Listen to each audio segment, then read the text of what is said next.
Hello everyone, welcome to mind boosting classes. इस video में class 7 mathematics का chapter 7 start करने वाले हैं, कॉन्ग्रुएंस ऑफ ट्रायंगल्स। इसकी एक्सरसाइज 7.1 देखेंगे। हम फुल एक्सरसाइज को कवर करेंगे और सबसे पहले हम इंट्रोडक्शन देखने वाले हैं। तो देखिए, चैप्टर में आपको सबसे पहले कॉन्ग्रुएंस ऑफ ट्रायंगल्स, इस शब्द का कॉन्ग्रुएंस का मतलब जानना ज़रूरी है। ओके, और इसके साथ साथ अभी जो हम एक्सरसाइज 7.1 देखेंगे, उससे पहले जो भी बातें समझनी ज़रूरी हैं वो अभी हम पढ़ने वाले हैं इंट्रोडक्शन में।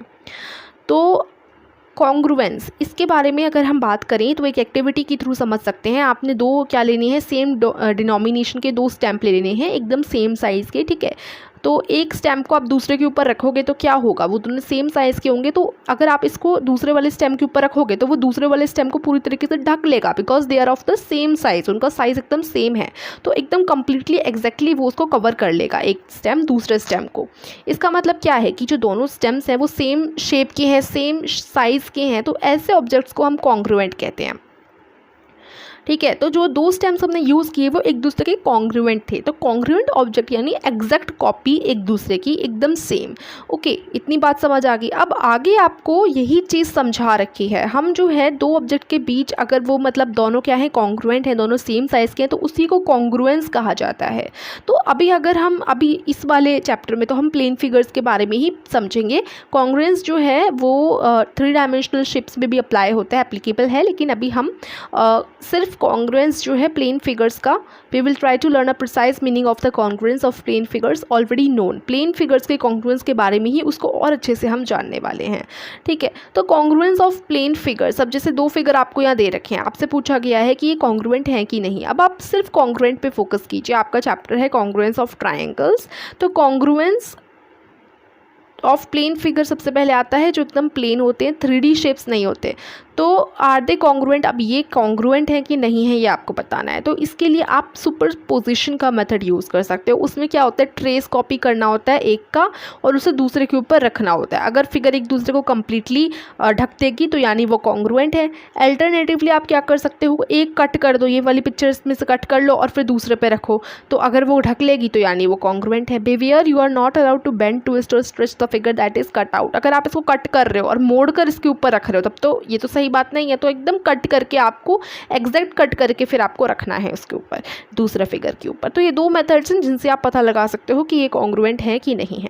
अब अगर हम लाइन सेगमेंट्स की बात करें तो दो लाइन सेगमेंट्स आपको दे रखी हैं, आपसे पूछा है कि ये कॉन्ग्रुएंट है कि नहीं है। तो यहाँ वही चीज़ जो आपने भी ऊपर करी, ट्रेस कॉपी का मेथड यूज़ कर सकते हो। यहाँ आपको क्या बात समझ आएगी जब आप ये कॉन्ग्रुएंस अमंग लाइन सेगमेंट में, कि अगर दो लाइन सेगमेंट की सेम इक्वल लेंथ है तो ही तो वो कॉन्ग्रुएंट होंगी। क्योंकि देखो, सेम साइज़ के होते हैं तभी तो वो एक दूसरे को ढक पाएंगे, एक दूसरे के एकदम बराबर होने चाहिए तभी तो वो कॉन्ग्रुएंट होते हैं कोई भी चीज़, है ना। तो जैसे एक लाइन है, अगर दूसरी लाइन, अगर मान लो ये लाइन 5 सेंटीमीटर की, तो दूसरी लाइन भी 5 सेंटीमीटर की ही होनी चाहिए, तभी तो वो एक दूसरे को पूरी तरीके से ढकेंगी, या फिर हम कहें कि एक दूसरे के एकदम बराबर होंगी, कॉन्ग्रुएंट होंगी, जो हम समझ रहे हैं। जैसे स्टैम्प का हमने एग्जाम्पल ली, तो स्टैम्प आप एक स्टैम्प के ऊपर दूसरे स्टैम्प को रख दो तो वो कवर कर लेगा दूसरे स्टैम्प को प्रॉपरली, एग्जैक्टली, बिकॉज वो सेम साइज़ के हैं दोनों। इसी तरीके से जो लाइन सेगमेंट्स है वो भी सेम साइज़ की होनी चाहिए, सेम लेंथ होनी चाहिए उनकी। ठीक है, तो उनकी सेम इक्वल लेंथ होनी चाहिए तभी वो कॉन्ग्रुएंट होंगी। तो ये चीज़ यहाँ से हमें समझ आ जाती है। ठीक है, यही चीज़ यहाँ पर लिखी हुई है, यहाँ से आपको बस यही समझने का है। तो ये तो आप ऑलरेडी समझ ही चुके हैं, कॉन्ग्रुएंट का मतलब सेम साइज़, एग्जैक्ट कॉपी। उसके बाद अगर एक लाइन है AB और एक लाइन है आपके पास CD, ठीक है, तो अगर ये दोनों जो है कॉन्ग्रुएंट हैं, एक दूसरे के एकदम बराबर हैं, तो हम लिख सकते हैं कि जो AB वाली लाइन है is equals to CD, AB is equals to CD, मतलब दोनों बराबर हैं। तो हम इस तरीके से भी लिख सकते हैं। अब एंगल्स की कॉन्ग्रुएंस का बात करते हैं, कॉन्ग्रुएंस ऑफ एंगल्स के बारे में। 4 एंगल्स यहाँ आपको दे रखे हैं, इसमें आप ट्रेस कॉपी वाला मेथड यूज़ करके कर सकते हैं कॉन्ग्रुएंस कॉन्ग्रुएंट हैं कि नहीं, ये आप पता लगा सकते हैं ट्रेस कॉपी वाले मेथड से, जो अभी मैंने आपको बताया।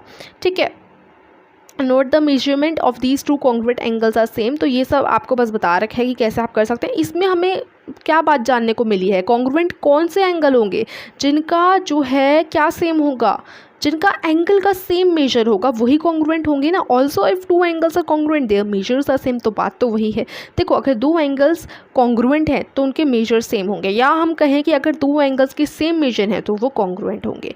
जैसे देखो, ये एक एंगल है और ये एक एंगल है। हमने बस सपोज चलो यहाँ पर हम एक अलग बनाते हैं, ये एक एंगल है और ये एक एंगल है, ये भी आपका 90 डिग्री का है और ये भी 90 डिग्री का है। तो अगर आप ये दोनों बराबर ही तो हुए, कॉन्ग्रुएंट भी तो हुए, अगर 90 डिग्री के हैं तो एक दूसरे को कवर करेंगे, तो एकदम ये बराबर हुए, तो ये कॉन्ग्रुएंट हो गए, राइट।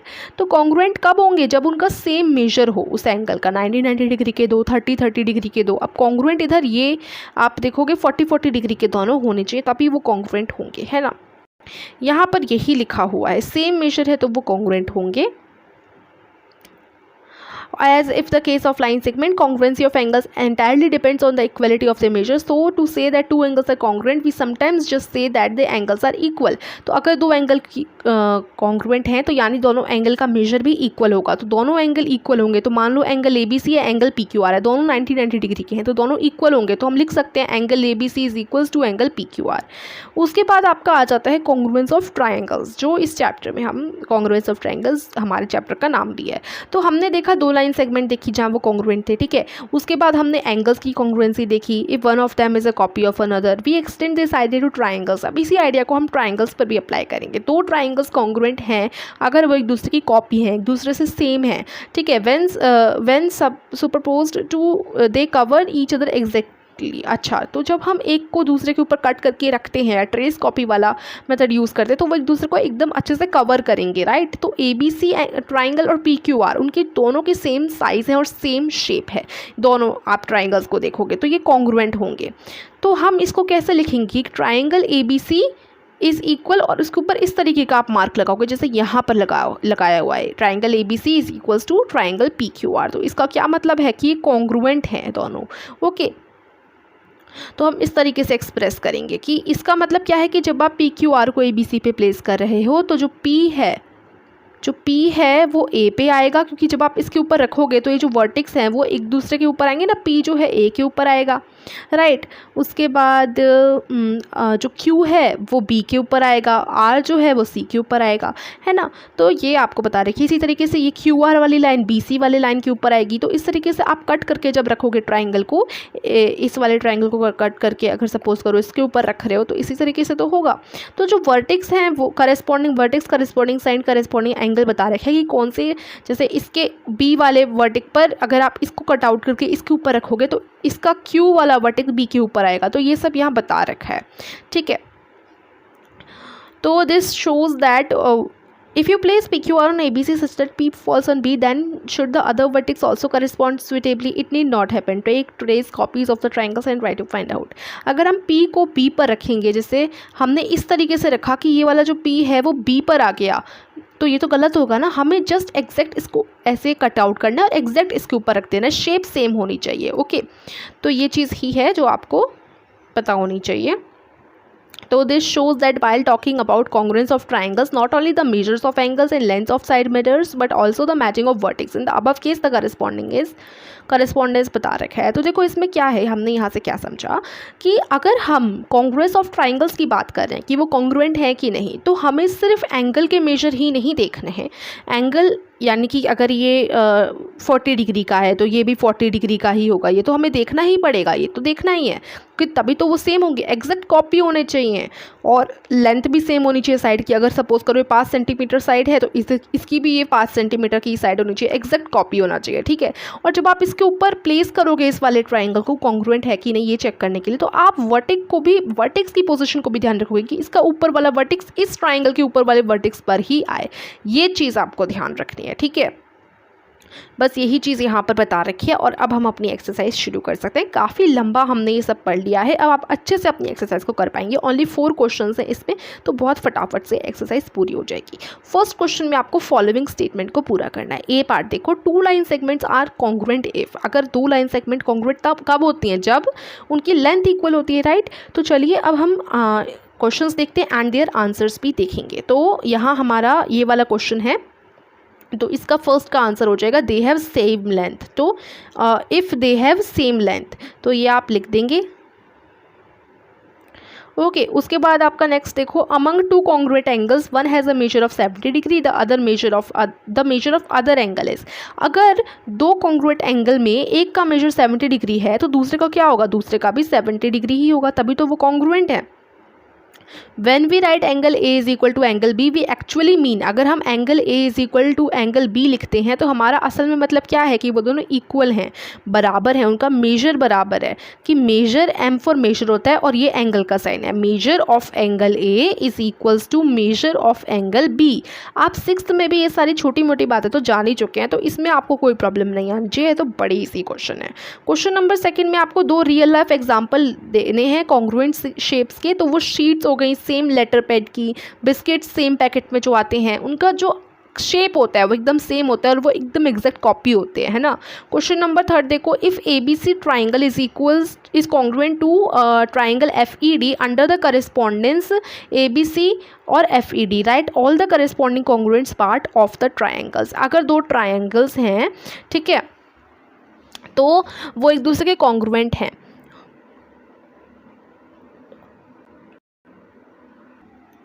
और आपको यहाँ पर उनका करस्पॉन्डेंस दे रखा है ए बी सी और F E D, right all the corresponding congruent part of the triangles. अब ये क्या चीज़ है, ये तो हमने पढ़ी ही नहीं है ना। तो अभी देखिए यहाँ पर आपको बता रखा था, ये चीज़ आपको जो बता रखी थी वही यहाँ पर है। तो इस चीज़ तो मैंने आपको समझा दी थी क्या होती है। चलो मैं आपको एक बार बताती हूँ कि किस तरीके से लिखा गया है। यहाँ पर आपको दो ट्राइंगल दिए गए थे, मैंने आपको बताया था कि जो ए वाला है इसका वर्टेक्स, या फिर अगर हम इसको कट करके इसके ऊपर लगा रहे हैं तो इसका जो ए वाला वर्टेक्स है वो इसके पी वाले वर्टेक्स पर आएगा, राइट। तो इसी तरीके से इसमें यहाँ पर इसलिए लिखा है ए जो है पी पर आएगा, राइट। ऐसे ही देखो बी वाला जो है वो कहाँ आना चाहिए, क्यू पर आना चाहिए, और सी वाला आना चाहिए आर पर, ठीक है। तो यहाँ पर बी क्यू पर और सी आर पर, तो हमने इस तरीके से लिख दिया। तो ए वाला वर्टेक्स, बी वाला वर्टेक्स और सी वाला वर्टेक्स, इसको एक साथ लिख दो ए बी सी। ये किस किस पे पढ़ेंगे, ए वाला पड़ेगा पी पे, बी वाला आएगा क्यू पे और सी वाला आर पे। पी क्यू आर इनको लगातार इधर लिख दो। तो इस तरीके से बस यहाँ हुआ है, ठीक है। इसको करेस्पॉन्डेंस है ये, ठीक है। तो